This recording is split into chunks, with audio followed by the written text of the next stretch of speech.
Valanjavaboary roa amin'ireo faritra rovana ao anatin'ny faritra Anosy no nahazo fankatoavana avy amin'ny alala ministeran'ny tontolo iainana sy ny fampandrosoana Lovainjavy eo ambany fitantanana ny fanaraha-maso ny faritra Anosy amin'ireo mpiara-miombona antoka.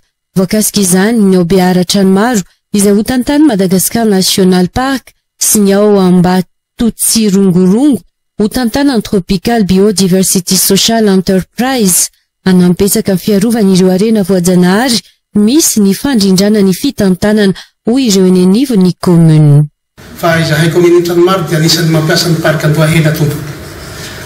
Miara-miasa aminay ny MNP sy ny TBS ka dia zareo no afaka mampandroso ny faritra misy anay satria efa akaiky ho ringana ny ala. Tombony lehibe kosa ny fafana mitantana ireo valan-javamboary ireo indrindra amin'ny sehatry ny fampandrosoana ny fotony.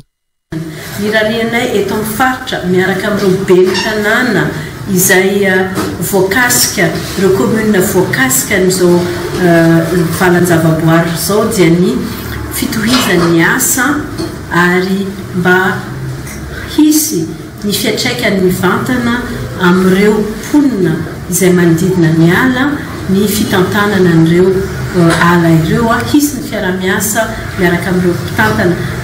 Notanterana ny herinandro lasa teo ny fanolorana izany tamin'ny fomba ofisialy.